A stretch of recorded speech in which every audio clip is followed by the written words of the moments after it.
2.8 બાહ્ય ક્ષેત્રમાં સ્થિતિ ઉર્જા, એમાં 2.8.1 એકલ વિદ્યુતભાર, 2.8.2 બે વિદ્યુતભારો બાહ્ય વિદ્યુત ક્ષેત્રમાં મૂકીએ તો.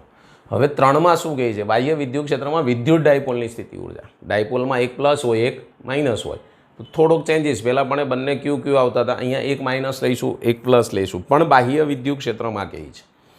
તો સૌપ્રથમ એક આકૃતિ દ્વારા સમજીશું કે ભાઈ આકૃતિમાં દર્શાવ્યા પ્રમાણે તમે કહી શકો છો કે સપોઝ તમારી પાસે આ રીતની એક આકૃતિ આપેલી છે. આજે હું દોરી રહ્યો છું એ બાહ્ય વિદ્યુત ક્ષેત્ર છે. શું દોર્યું? બાહ્ય વિદ્યુત ક્ષેત્ર ઈ સદિશ, અને એ પણ આ જ દિશામાં એટલે એક્સ અક્ષ દિશામાં લઈશું. ડાયપોલ લીધા પછી આપણે લખીશું એટલે વાંધો નહીં આવે. ચલો, એક ડાયપોલ હું અહીંયા લઈ લઉં છું. વિદ્યુત ડાયપોલ તમે ભણી ગયા છો પહેલા ચેપ્ટરમાં બી કે આ એક વિદ્યુત ડાયપોલ છે. વિદ્યુત ડાયપોલનું અંતર તમને બધાને ખબર છે કેટલું હોય? 2a. ટોટલ કેટલું હોય તો કે ભાઈ 2a. હવે જો આના મધ્ય બિંદુનું ઉદ્ગમ બિંદુ પસંદ કરું એટલે અહીંયા મધ્ય બિંદુ, ત્યાંથી હું અહીંયા જો દોરવા જાઉં તો હમણાં જ સમજાયું તો આને કહેવાય એક્સ અક્ષ, અને ઊભી દોરશો એને શું કહેવાય? વાય અક્ષ. તમને ખ્યાલ જ છે. અને આને તમે ઓ કહી શકો. અડધું અંતર કેટલું થાય કે ભાઈ મારે અહીંયાથી અહીંયા સુધીનું જ અંતર લેવું હોય તો આ એ થશે. એવી જ રીતે આ પણ શું થશે? એ થશે. અહીંયા માઇનસ ક્યુ વિદ્યુતભાર છે, અહીંયા પ્લસ ક્યુ છે. તો આકૃતિ તમને સમજણ પડી ગઈ છે. આ ખૂણો ડાયપોલનો એક્સ અક્ષ સાથે થીટા ખૂણો છે એવું ધારી શકાય. જો એ થીટા ખૂણો હોય તો આને હું આ ડાયપોલને આ રીતે એક્સ અક્ષને સમાંતર ગોઠવીશ તો અહીંયા મને ઘટક મળશે એનો. ખાલી આટલો જ સમાંતર ગોઠવાશે અહીંયા, એટલે એ કોસ થીટા પ્લસ, અને આ ભાગ આ બાજુ જશે આમ ગોઠવશો એટલે. તો હું અહીંયા પણ લઈ શકું છું એનો ઘટક શું થાય તો માઇનસ એ કોસ થીટા. આ ખાસ નોંધ લેવી.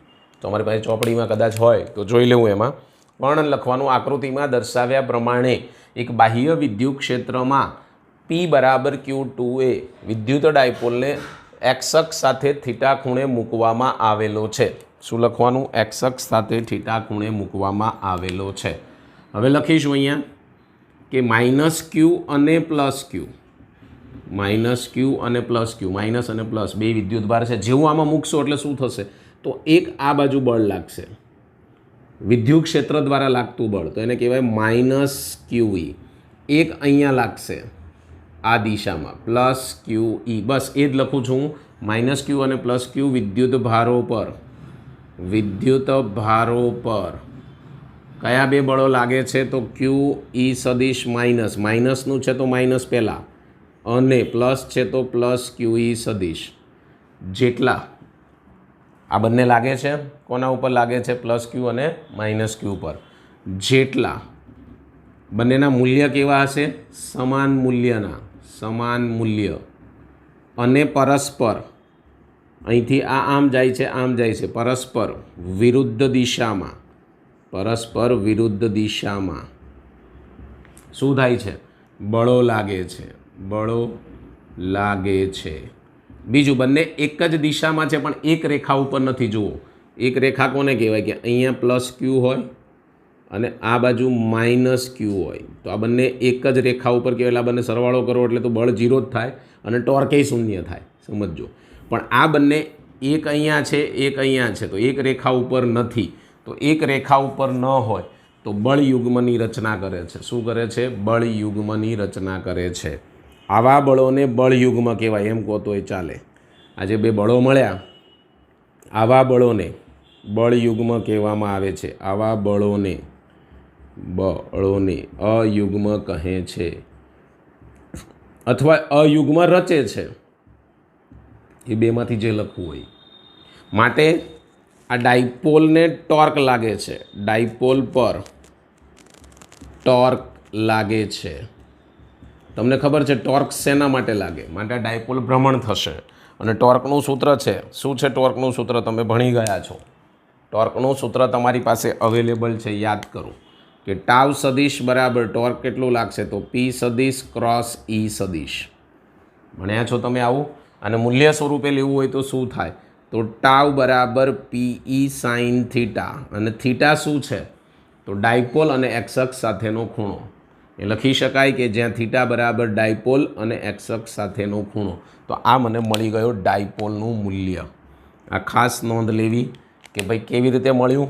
તો કહી શકાય કે એક માઇનસ ક્યુ એક પ્લસ ક્યુ બંને એકબીજાની વિરુદ્ધ બળ લાગે છે. બંને બળો એક રેખસ નથી માટે એને બળયુગ્મ કહેવાય રચે છે. એટલે કે એના ઉપર ટોર્ક લાગે એટલે આને ભ્રમણ કરવામાં મદદ કરશે આ ટોર્ક. આવું આપણે આગળ ભણી ગયા છીએ 11મા ધોરણની અંદર.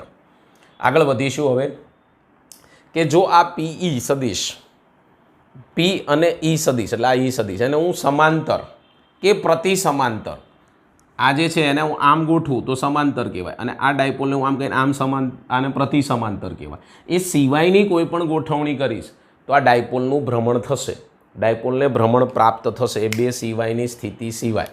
તો આપણે કહી શકીએ કે ધારો કે હું અહીંયા કહું તમને હમણાં કીધું એ જ પ્રમાણે કે પી સદિશ અને ઈ સદિશ પી સદિશ અને ઈ સદિશ ને સમાંતર કે પ્રતિ સમાંતર સિવાય શું પ્રતિ સમાંતર સિવાય ની સ્થિતિએ પ્રતિ સમાંતર સિવાયની સ્થિતિએ ડાયપોલ પર ટોર્ક લાગે છે. એના ઉપર ટોર્ક લાગશે અને સૂક્ષ્મ ભ્રમણ પણ થાય છે. એટલે કે સૂક્ષ્મ કાર્ય થાય છે. ટોર્ક થાય એટલે સૂક્ષ્મ કાર્ય થવાનું માટે કહી શકાય સૂક્ષ્મ ખૂણા થીટા 0 થી થીટા 1 આ ધારી લીધું મેં ગમે તે ધારી શકાય.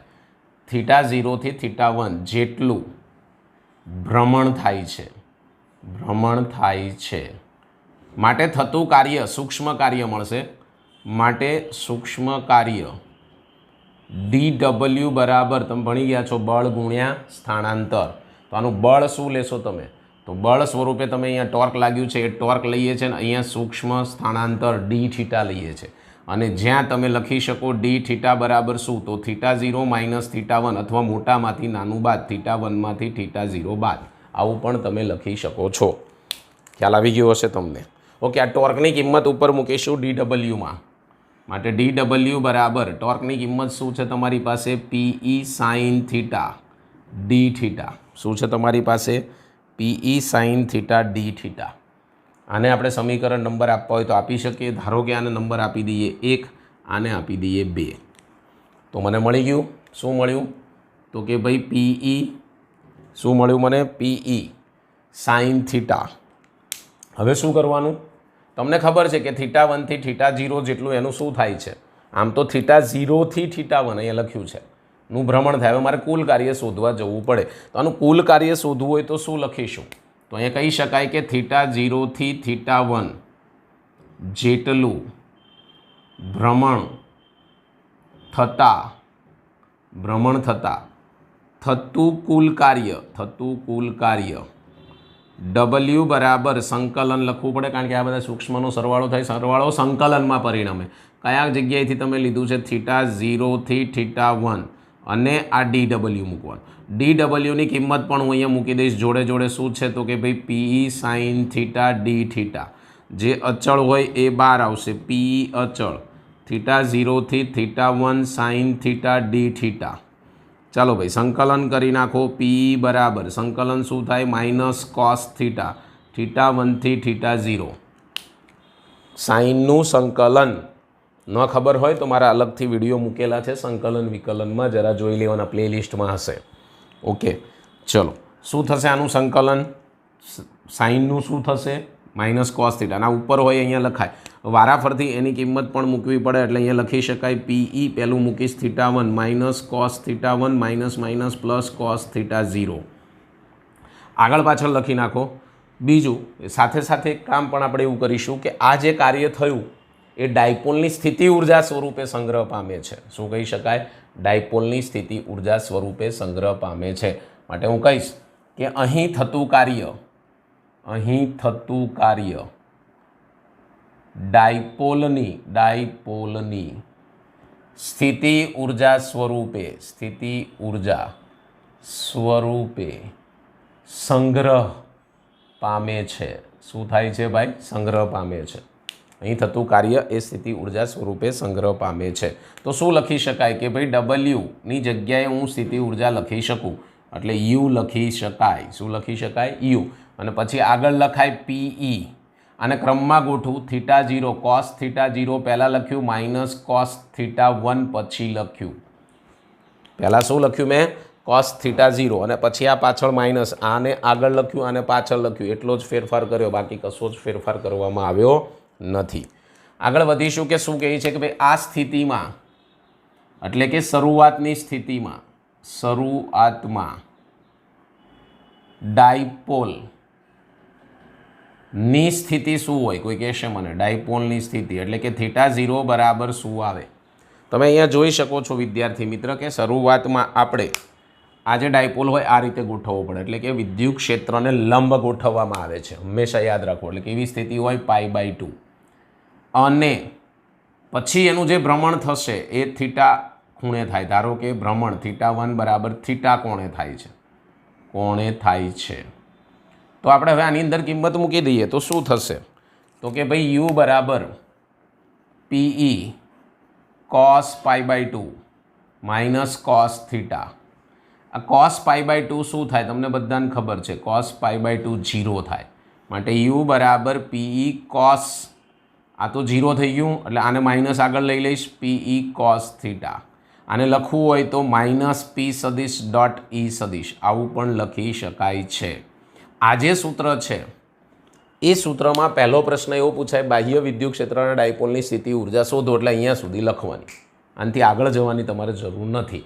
બીજું, ખાસ કિસ્સા સાથે લખો તો આના ખાસ કિસ્સા પણ લઈ શકાય। ખાસ કિસ્સાઓ ખાસ કિસ્સાઓમાં શું આવશે? તો તમારે પહેલું હું એમ કહું કે તમે થીટા બરાબર 0 લો છો। કઈ રીતે? તો આ ડાયપોલ છે પ્લસ માઇનસ, એને હું આમ ગોઠવું છું, એટલે થીટા બરાબર શું લીધું? 0।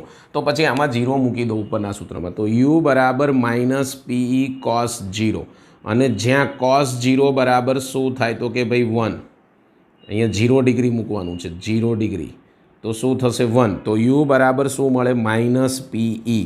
આને કહેવાય અસ્થાયી સંતુલનમાં છે। શું કહેવાય? અસ્થાયી સંતુલન। એટલે પૂછાય એમસીક્યુમાં ક્યાંય પણ કે ડાયપોલને જ્યારે બાહ્ય વિદ્યુત ક્ષેત્રમાં મૂકવામાં આવે ત્યારે અસ્થાયી સંતુલન ખાલી જગ્યા ખૂણે મળે છે, તો 0 ડિગ્રીના ખૂણે મળશે। ક્યાં મળશે? 0 ખૂણે મળે છે। કયા ખૂણે મળે છે? 0 ખૂણે। સેકન્ડ નંબર ઉપર શું કહે છે કે ભાઈ હવે આપણને સેકન્ડ ખૂણા માટે, તો સેકન્ડ ખૂણા માટે આપણે જોઈએ આગળ,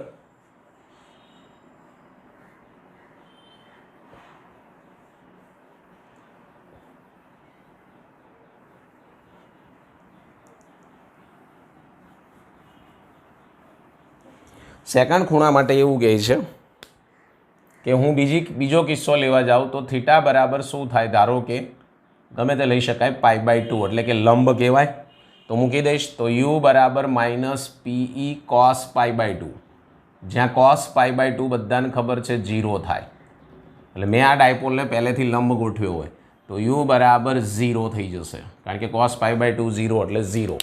આને શું કહેવાય? તો આને સ્થાયી સંતુલન સ્થિતિમાં છે તેમ કહેવાય, હે ને? સ્થાયી સંતુલન સ્થિતિ ના કહેવાય વિદ્યાર્થી મિત્ર, આ સંતુલનમાં જ નથી, સ્થિતિ ઉર્જા ઉત્પન્ન જ નથી થતી, એવા રીતે આપણે આને કહેવું હોય તો કહી શકીએ છીએ। સેકન્ડ આપણે આગળ વધીશું થર્ડ નંબર ઉપર, કે થર્ડ નંબરમાં એવું કહેવામાં આવે આ ડાયપોલને મેં આમ ગોઠવ્યો તેની બદલે આખું રોટેશન આપીને આમ ગોઠવું, એટલે થીટા બરાબર શું થાય? પાઈ અથવા તો 180 ડિગ્રી, અહીંયા 90 ડિગ્રી લખશો તો પણ ચાલશે। ચલો કિંમતો મૂકી દઈએ એમાં, તો યુ બરાબર માઇનસ પીઈ cos 180 અથવા પાઈ, તો cos પાઈનું મૂલ્ય શું થાય? તો ત્યાં કહી શકાય cos પાઈ બરાબર -1, યુ બરાબર પ્લસ પીઈ, માટે આને કહી શકાય સ્થાયી। આ છે માઇનસ પીઈ મળે છે, તમે આ રીતે 0 ઉપર ગોઠવો, માઇનસ મળ્યું, હકીકતમાં સ્થિતિ ઉર્જા માઇનસમાં જ હોય, જો એ પ્રમાણે ગણવા જાવ તો આ સ્થાયી સંતુલન કહેવાય ને આ અસ્થાયી કહેવાય, અને જો માઇનસ લેવું હોય તો આ સ્થાયી અને આને સ્થાયી પણ કહી શકાય। જ્યારે આ સંતુલનમાં નથી ભાઈ, કારણ કે 0 છે એટલે લંબ છે, એટલે એને સંતુલનમાં છે નહીં તેમ કહી શકાય। માટે પ્રશ્ન સેકન્ડમાં ખાલી 2 ગુણમાં એવું જ પૂછાય કે બાહ્ય ક્ષેત્રમાં ડાયપોલની સ્થિતિ ઉર્જાનું સૂત્ર લખો એટલે એટલું લખવાનું. અને એને સ્થાયી અસ્થાયી સંતુલનમાં ક્યારે હોય તેની ચર્ચા કરો તો અથવા ખાસ કિસ્સા તો એટલું જ લખવાનું આવે 2 ગુણમાં. પ્રશ્ન કેવી રીતે પૂછાય છે એ ખાસ સમજવાનું છે. હજી આની અંદર એવું કહે છે કે ભાઈ તમે સ્થિતિ ઉર્જા માટેનું સૂત્ર શું જે આપણે આગળ ભણ્યા હતા, હમણાં જ આપણે સાબિત કર્યું, યાદ કરો, 2 વિદ્યુત ભારોનું. તો અહીંયા હું એ જ લખીશ, આગળ જોયું 2 વિદ્યુત ભારો, 2 વિદ્યુત ભારોની સ્થિતિ ઉર્જાનું સૂત્ર બાહ્ય વિદ્યુત ક્ષેત્રમાં, એવું લખવું પડશે, બાહ્ય વિદ્યુત ક્ષેત્રમાં આગળ મેળવ્યું એ જ 2 વિદ્યુત ભારોની સ્થિતિ ઉર્જાનું સૂત્ર જે આપણે આગળ મેળવી ચૂક્યા છીએ. શું મેળવ્યું છે અહીંયા લખવાનું છે. શું મેળવ્યું છે તમે? યુ થીટા, થીટા એટલે થીટા ખૂણે ન લખો, ખાલી યુ લખો તો પણ ચાલશે. તો અહીંયા શું મેળવ્યું? Q1V R1 સદિશ પ્લસ Q2V R2 સદિશ અને પછી શું મળ્યું? પ્લસ કે Q1 Q2 અપોન R12. આને મારે ડાયપોલ, આ ડાયપોલમાં રૂપાંતર કરવું છે. એટલે અહીંયા હવે ટાઇટલ બદલાઈ જશે. શું બદલાશે? તો ટાઇટલ એવું બદલીશું, બાહ્ય વિદ્યુત ક્ષેત્રમાં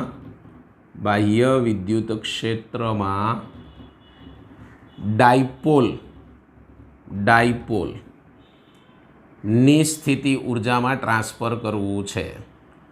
ચલો તો શું થશે? તો પહેલાં તો શું તમે ફેરફાર કરશો આની અંદર?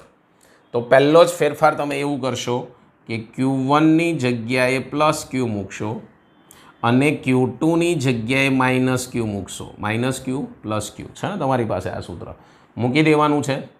તો U બરાબર અહીંયા પ્લસ Q, અહીંયા માઇનસ Q છે, બરાબર. આ plus Q minus Q, Q બંને કોમન છે એટલે કોમન નીકળી જશે. વધશે શું? VR1 સદિશ પ્લસ માઇનસ માઇનસ થઈ જશે VR2 સદિશ. આ તો વિદ્યુત સ્થિતિમાનનો તફાવત મળ્યો કહેવાય. અને બીજું કે તમે અહીંયા પણ ફેરફાર કરી શકો છો. પ્લસ Q માઇનસ Q અહીંયા મૂકવાના છે. તો plus minus minus KQ square upon R12, બંને વચ્ચેનો સ્થાન સદિશ R12 રહેવા દીધો છે. સમીકરણ નંબર 1 આપી દો. આટલું આપણે કરી શકીએ, કારણ કે મારે આને ડાયપોલમાં રૂપાંતર કરવું એટલે આ મળ્યું. પણ મને આ વસ્તુ મળી જશે. અહીંયા વિદ્યુત સ્થિતિમાનનો તફાવત મળે છે. કેવી રીતે મળે છે? તો તમે કહી શકો R1 R2 સદિશ વચ્ચેનો વિદ્યુત સ્થિતિમાન, આ બે વચ્ચેનો વિદ્યુત સ્થિતિમાનનો તફાવત કેવી રીતે મળે? તમે ભણી ગયા છો. એકમ ધન વિદ્યુત ભારને અનંત અંતરેથી વિદ્યુત ક્ષેત્રના આપેલા બિંદુ સુધી લાવવા માટે કરવા પડતા કાર્યને તે બિંદુનું સ્થિતિમાન કહે છે. તમે ભણી ગયા છો આ વસ્તુ. હું ફરીથી કહું છું કે R1 અને R2 વચ્ચેનું વિદ્યુત સ્થિતિમાનનો તફાવત આ થશે. એટલે VR1 સદિશ માઇનસ VR2 સદિશ કેવી રીતે મળે? તો એકમ ધન વિદ્યુત ભારને એટલે Q બરાબર તમારે 1 લેવાનો થાય. યાદ રાખજો આ વસ્તુ. એકમ ધન વિદ્યુત ભારને અનંત અંતરથી વિદ્યુત ક્ષેત્રના આપેલા બિંદુ સુધી લાવવા માટે કરવા પડતા કાર્યને, એટલે કે R2 થી R1 સુધી લાવવા માટે કરવા પડતા કાર્ય બરાબર હોય છે. આ વિદ્યુત સ્થિતિમાન કોના બરાબર હોય છે? કે તમારે R2 થી R1 લાવો, એટલે બે વચ્ચેનો ગાળો કીધો છે, ત્યાં સુધી લાવવા માટે કરવા પડતા કાર્ય બરાબર હોય છે. એટલું તમે અહીંયા ગુજરાતી શબ્દમાં જે હું બોલ્યો એ લખી નાખજો. ફરીવાર કહું છું, R1 સદિશ માઇનસ R2 સદિશ વચ્ચેનો વિદ્યુત સ્થિતિમાનનો તફાવત R2 થી R1 સુધી લાવવા માટે જે કાર્ય થાય એકમ ધન વિદ્યુત ભારને એના જેટલું હોય છે. પછી શું લખી શકાય? તો પછી તમે કહી શકો કે બળને સમાંતર સ્થાનાંતર અથવા તો બળને સમાંતર સ્થાનાંતર કેટલું મળે? જે બળ હોય એને સમાંતર અહીંયા સ્થાનાંતર કેટલું થશે? તમે મેં હમણાં જ શીખવાડ્યું a cos થીટા અને એક બાજુ શું મળ્યું? Minus a cos theta. પણ મારી પાસે ટોટલ કેટલું છે? 2a. તો હું કહી શકું 2a cos થીટા સ્થાનાંતર થાય. કેટલું થાય? 2a cos theta. માટે હવે આના બરાબર હું લખી શકું VR1 સદિશ માઇનસ VR2 સદિશ ઇઝ ઇક્વલ ટુ શું લખી શકાય? બળ ગુણ્યા સ્થાનાંતર. તમે ભણી ગયા છો વિદ્યુત સ્થિતિમાન V બરાબર શું લો છો તમે? યાદ કરો, વિદ્યુત સ્થિતિમાન બરાબર તમે શું લઈ આવો છો? તો અહીંયા કહી શકાય કે QU પહેલાં લખીએ છીએ અને આને તમે કાર્ય કહો છો એટલે Q કાર્ય, બળ ગુણ્યા સ્થાનાંતર એટલે અહીંયા આપણે લખીએ છીએ સ્થાનાંતર ગુણ્યા બળ ગુણ્યા સ્થાનાંતર એટલે બળ ગુણ્યા સ્થાનાંતર એવું લખો તો પણ ચાલશે. તો તો પછી તમે સ્થિતિ ઉર્જાવાળું સૂત્ર લખી શકો. એટલે અહીંયા લખી શકાય QE. QE એટલે બળ કહેવાય. બીજું માઇનસ આવશે વિરુદ્ધ દિશામાં અને 2a cos થીટા એનું સ્થાનાંતર ઉપર જે લીધું એ પ્રમાણે. જ્યારે તમે આ 2a ને આ રીતે મૂકો છો અથવા અહીંથી આમ મૂકો છો તો સ્થાનાંતર 2a cos થીટા મળે છે. આ યાદ રાખવાનું. ચલો તો આના ઉપરથી તમે શું કહી શકો? અને અહીંયા જ્યાં તમારે Q બરાબર 1 કુલમ વાપરવાનો થશે, અહીંયા એકમ ધન વિદ્યુતભારને લાવો ત્યારે આ કાર્ય થાય છે. એટલે અહીંયા 1 મૂકવાનો થશે. જો મેં ડાયરેક્ટ મૂકી દીધો હોત તો તમને ખ્યાલ ન આવે, એટલા માટે મેં Q મૂક્યો છે. એટલે આ QE નથી. એક કામ કરો, આને Q ડેશ કહી દો. ચલો એટલે Q ડેશ બરાબર 1 મૂકીશ એટલે minus E cross 2a cos theta થશે. ઓકે. બીજું તમને કહી દઉં, જો અહીંયા Q ડેશ એમનેમ રાખો તો પણ તમારી પાસે સૂત્ર છે. આના જગ્યાએ 1 મૂકો છો. આપણે જોડે જોડે લખવું છે કે જ્યાં ડબલ નથી કરવી મજૂરી. અને તમને ખબર છે કે P બરાબર શું થાય? P બરાબર તમે ભણી ગયા છો. શું થશે? Q2a ભણ્યા છો. અહીંયા Q ડેશ લઉં, ચાલે? શું લઈશ? Q dash. તો શું થશે બોલો? કિંમત આપણે મૂકવાની થશે. શું કિંમત મૂકવાની થશે? આની અંદર મૂકી દઈએ. અહીંયા મૂકી દેવાનું છે Q ડેશ 2a એની જગ્યાએ હું આને પછી ભલે ને અહીંયા 1 મૂકો, કોઈ ફરક પડતો નથી. ડાયરેક્ટ લખશો તો ખબર નહીં પડે, બરાબર? એટલા માટે આ એક સ્ટેપ લખ્યું છે. તો શું થશે? માઇનસ P, બરાબર? આની જગ્યાએ 2ની જગ્યાએ માઇનસ P પછી E cos થીટા. હમણાં મેળવ્યું. જો એ જ આવે સ્થિતિ ઉર્જા ગોળ ગોળ ફરીને તો ત્યાંની ત્યાં જ આવી કે નહીં? ચલો મૂકી દઈએ આની અંદર હવે કિંમત. તો U બરાબર તમે આ પાર્ટ શોધ્યો તો શું થશે? Q એને પણ તમારે શું લેવાનું છે? 1 કુલમ. Q લખી શકાય ને 1 કુલમ. તો આ 1 કુલમ થઈ જશે. એની જગ્યાએ શું મૂકશો? Minus P cos theta. કારણ કે મેં આ જે Q ડેશ ભલે ધાર્યો પણ એને આપણે Q ડેશ કહી શકીએ છીએ. એ સ્થિતિમાં આને Q ડેશ કહી દઉં તો પણ ચાલે. ઓકે. એની જગ્યાએ તો આપણે આ મૂકેલું છે.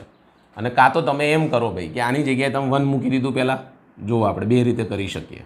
બીજી રીતે કરીએ કે ધારો કે તમે આ Q ડેશ છે, આ Q ડેશ એની જગ્યાએ 1 મૂકી દો તો અહીંયા શું મળશે બોલો? તો VR સદિશ માઇનસ VR2 સદિશ બરાબર આની જગ્યાએ 1 એટલે E minus E બ્રેકેટમાં 2a cos theta bracket પૂરું. આની જગ્યાએ મેં 1 લખ્યા. ચલો હવે તમે શું કરશો? તો આની જગ્યાએ કિંમત મૂકશો એટલે શું થશે? U બરાબર Q પછી minus E 2a cos theta bracket પૂરું માઇનસ KQ² R12 લખી શકાય. ઓકે. આ બંનેને શું કહી શકાય? કે જ્યાં જે મેં પહેલાં લખ્યું હતું હવે લખીશ કે P બરાબર Q2a મૂકી દઈશ. U બરાબર આની જગ્યાએ એટલે માઇનસ PE cos થીટા આવી ગયું. એનું એ જ માઇનસ Q² R12 છેલ્લે સરવાળે તો આપણે જે જોઈતું હતું એ મળી ગયું. ઓકે. તમે θ0 શું લો? અહીંયા π/2. θ0 શું લો છો? π/2. મેં જે આગળની હમણાં થિયરી સમજે આ રહ્યું અહીંયા લીધેલું જ છે. θ0 π/2 મૂકો તો આની અંદર તો U બરાબર minus PE cos π/2 minus KQ² R12. આ પહેલી શરત એમ કહેવા જઈએ તો પણ ચાલે. તો શું મળે તમને? આની જગ્યાએ cos π/2 એટલે 0 થઈ જાય. તો U બરાબર માઇનસ KQ² R12. તો આ સ્થિતિ ઉર્જા આપણે આમ બી ભણ્યા જ છીએ. સામાન્ય સ્થિતિ ઉર્જાનું સૂત્ર આ પણ થાય. આના બીજા શબ્દોમાં લખવું હોય તો માઇનસ KQ² R ખાલી લખો તો પણ ચાલે. હવે આપણને જે સમીકરણ 2 મળ્યું છે આને આપણે સમીકરણ 2 કહીએ છીએ. જો આ સમીકરણ 2ની અંદર આની કોઈ જરૂર નથી એટલે ભૂસી નાખીએ એટલે તમને ખ્યાલ આવી જાય કે જો સમીકરણ 2ની અંદર આ સમીકરણ 2 છે આ અવગણવામાં આવે. શું કરવામાં આવે? અવગણી નાખવામાં આવે. એટલે લખવાનું સમીકરણ 2માં માઇનસ KQ² R12 અવગણતા. જેને અવગણો તો U બરાબર એકવાર આની જગ્યાએ π/2 મૂકી જોઈએ અને એકવાર આને અવગણી જોઈએ તો માઇનસ PE cos થીટા. હમણાં જ આગળ સાબિત કર્યું એ જ સૂત્ર સાબિત થયું. અને લખવું હોય તો લખાય માઇનસ P સદિશ ડોટ E સદિશ. આવું લખવું હોય તો એ લખાય. તો એ આગળનું સૂત્ર જ સાબિત થયું. પણ આપણે એક ભ્રમણ કરાવીને સાબિત કર્યું અને એક આગળનું જે 2 બાહ્ય વિદ્યુત ક્ષેત્રમાં 2 વિદ્યુતભારની સ્થિતિ ઉર્જાનું સૂત્ર સ્વીકારી અને સાબિત કરો આવું પણ પૂછી શકે.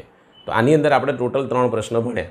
એક તો બાહ્ય વિદ્યુત ક્ષેત્રમાં ડાયપોલની સ્થિતિ ઉર્જા શોધી, બાહ્ય વિદ્યુત ક્ષેત્રમાં ડાયપોલની જે સ્થિતિ ઉર્જા મળી એના ખાસ કિસ્સા લીધા, અને સેકન્ડ બાહ્ય વિદ્યુત ક્ષેત્રની અંદર 2 વિદ્યુતભારોની સ્થિતિ ઉર્જાનું સૂત્ર સ્વીકારી અને એના ઉપરથી બાહ્ય ક્ષેત્રમાં ડાયપોલની સ્થિતિ ઉર્જાનું સૂત્ર મેળવો. તો આ ખાસ નોંધ લેવાની છે. ઓકે.